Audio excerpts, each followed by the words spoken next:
Vous avez 2 semaines pour faire vos exposés. Vous devrez donc les rendre Attendez la suite.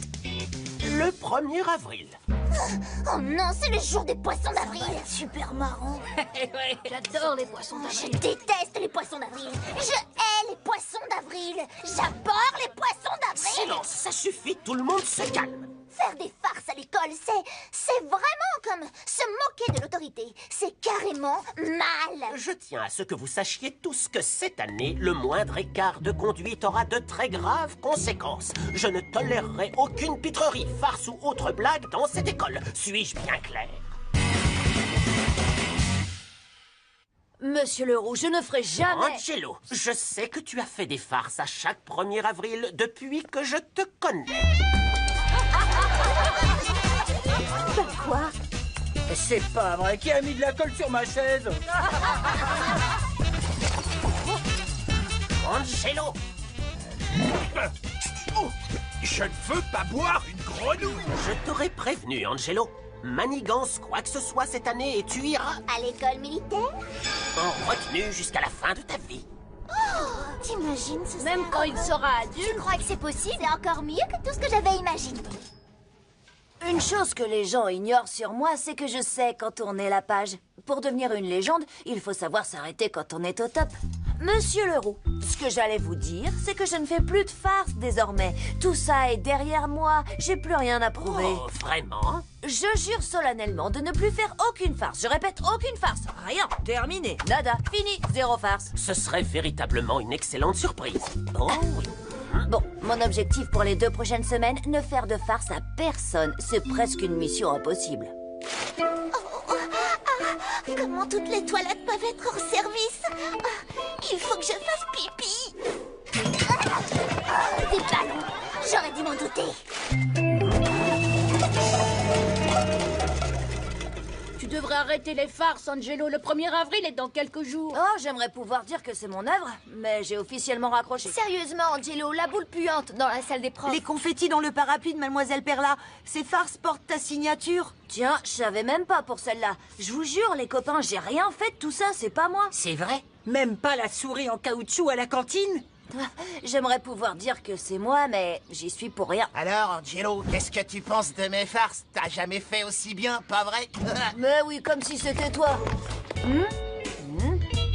Angelo, tu ne devais plus faire de farce. Tu m'avais donné ta parole. Je vous jure que c'est pas moi, monsieur. En plus, si c'était moi, et c'est pas le cas, je voudrais que tout le monde le sache, n'est-ce pas? Si tu essaies de m'embrouiller, c'est réussi. Écoutez, monsieur Leroux, moi aussi, je suis une victime. Je me serais pas fait de farce à moi-même, pas vrai? Oui, c'est juste. Bon, je te laisse le bénéfice du doute pour cette fois. Mais je te surveille et crois-moi, j'ai des yeux d'aigle. Cette fois, ça devient personnel. J'en reviens pas que Manetti récolte les honneurs pour tes super farces. C'est mauvais pour ta réputation, tu sais. D'accord, pour la dernière fois, j'y suis pour rien. J'ai des alibis en béton armé pour chacune de ces farces. Et alors quoi? Manetti serait le génie derrière tout ça? C'est sûrement la première fois que les mots Manetti et génie sont employés dans la même phrase. Ouais, c'est clair. Et vous savez quoi? Plus j'y pense, plus je me dis que celui ou celle qui a fait tout ça, qui que ce soit, est quelqu'un de très malin. Mais qui ça peut être? C'est ce que je dois découvrir pour protéger ma réputation. Eh, toi, on ne s'amuse pas dans les couloirs. Il n'y a qu'une élève dans tout le collège capable de te piéger comme ça. Gladys!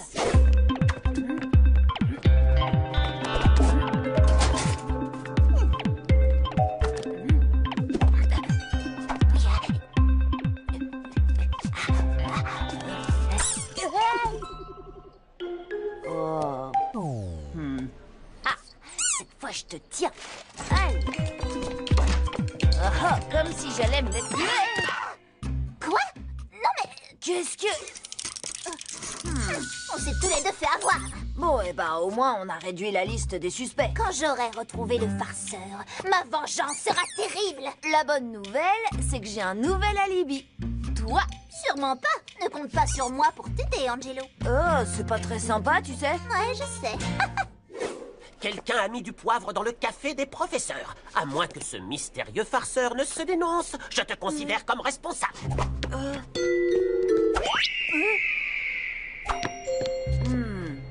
On se reprend et on se concentre. J'ai un farceur à coincer. Et pour attraper un farceur, il faut penser comme un farceur. Un coup de chance, je suis assez douée pour ça. Un véritable farceur ne résistera pas à la tentation de dessiner une moustache ou de noircir une dent sur un poster de Gladys. C'est un classique. Mon piège est irrésistible. Je n'ai plus qu'à attendre comme une araignée sur sa toile. Non, c'était toi. Oh, je suis démasquée. Ah bah ça alors, je m'en serais jamais douté. Bertrand François. Non mais franchement, c'est carrément génial, bravo. Je t'arriverai jamais à la cheville, Angelo. T'es un maître en la matière. La référence, une légende vivante. Ouais, c'est un vrai don. J'admire beaucoup ton travail. Je suis un de tes fans. J'ai même fait un album. Un album? Ouais. J'ai des photos, des articles du journal de l'école, des interviews et même des figurines. T'as des figurines de moi? T'es sérieux? Très sérieux. Oh. Le reçu pour la pizza que j'avais fait livrer au bureau du principal, c'est vraiment dingue. Ah, une photocopie couleur unique de l'intérieur de mon nez. Hallucinant. Tu accepterais de me faire un autographe dessus, s'il te plaît? Oh, non, c'est pas vrai, je rêve. C'est certainement la seule photo qui existe de Monsieur Leroux en pyjama. Ouais, et c'est l'original en plus. Et en HD, bien sûr. J'en reviens pas qu'il ait pu croire que la réunion parents-prof était une soirée pyjama. C'est vrai. Angelo, tu sais que t'es un véritable génie de la farce. Oh, arrête, tu me gênes, même si c'est la vérité. Écoute, Bertrand François, pour la punition que veut me donner Monsieur Leroux. Ouais. Tu sais, Angelo, je suis sincèrement désolée que mes farces te causent des ennuis. Mais je t'en veux pas. Et tout bien réfléchi, même pour me sortir de cette galère, j'ai aucune envie de te dénoncer. Au lieu de ça, j'ai décidé que j'allais t'aider. Tu veux m'aider? Te prendre sous mon aile. Quoi, tu veux que je devienne ton disciple? Grâce à moi, tu vas jouer dans la cour des grands. Tu vas devenir un pro. Je vais faire de toi une star de la farce. Comment faire des farces aussi bonnes que les tiennes? Ah, il suffit d'un peu de réflexion et d'organisation. Angelo, j'accepte ici humblement ton offre. Pour réussir cette mission, il faudra rester discret. Alors jusqu'à nouvel ordre, plus de farce au collège. D'accord? Comme tu voudras, Angelo. Jusqu'à ce qu'on trouve le plan parfait, je veux que tu continues à t'entraîner. Mais chez toi. Je le ferai. Pour commencer, un soir, mets la brosse à dents de ton père au congélo et remets-la en place le matin. Tu la connaissais, celle-là? Non, elle est bonne. Voyons voir. Est-ce que ta mère fait des tartes ou des gâteaux? Plutôt des gâteaux. Enlève une part et remplace-la par un morceau d'éponge. N'oublie pas de le couvrir de glaçage. C'est comme si c'était fait. Maintenant, on va trouver ensemble la farce qui te correspond le mieux. Perso, j'aime bien réinterpréter les classiques. Pas toi? Absolument. Oh, tiens, tu as quelque chose sur le front? J'ai promis de plus faire de farce, mais il n'est pas interdit de passer le relais et d'aider quelqu'un d'autre. Il nous faudra autant de bouteilles de savon et de shampoing que possible. Il faudra aussi que tu récupères celles qui sont chez toi. Viens, on va voir dans la cuisine. Tous les jours, t'en apporteras 2 à l'école et tu les cacheras dans ton casier. Oui, noté. C'est sans danger, mais très efficace. Et le matin du 1er avril, tu en verseras dans les toilettes. Ok, compris. Et dans les lavabos. Pas de problème. Et ensuite, tu ouvriras le robinet général. Ce plan est parfait, Angelo. D'accord, alors reprenons.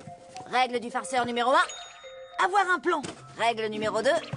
Bien choisir le moment où tu revendiques ta farce. Règle numéro 3. Se demander si la farce est sans danger. Vraiment. S'assurer que la farce est vraiment sans danger. C'est ça. Et bien sûr... Et ne parler de sa farce à personne tant qu'elle n'a pas eu lieu. Tout se passera bien. C'est normal que t'aies le trac. C'est un grand moment. J'aurais aimé pouvoir être là pour te soutenir. Quoi? Pourquoi tu ne viens pas? Si j'ai pas un alibi en béton armé, je risque très gros à cause de cette farce. Alors je reste à la maison. Mais je ne pourrais... Sans toi, je ne pourrais... Oh là là. C'est ton grand jour, Bertrand François. Tu es prêt? Que la farce soit avec toi.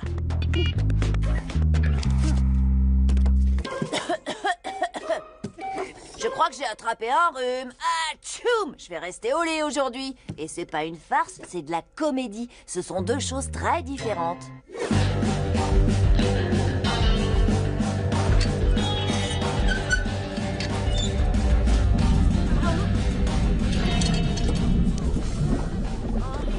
Mais qu'est-ce qui se passe là-dedans? D'où sortent toutes ces bulles? Je déteste le 1er avril. Ouais! Poisson d'avril! Bertrand François, mon ami, il est temps que tu aies ton propre album. Avec cette farce, tu es entré dans la légende. Merci beaucoup, Angelo. Bon, c'est vrai, t'es collé tous les jours jusqu'à la fin de l'année, mais tu riras de cette farce jusqu'à la fin de ta vie. Alors ça valait le coup. Pas vrai, mon pote? C'est clair.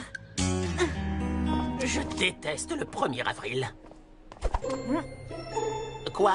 Qu'est-ce qui t'arrive, Angelo? Vous avez quelque chose sur le visage? Ah oui? Non, c'est plus haut. Oui, c'est encore là.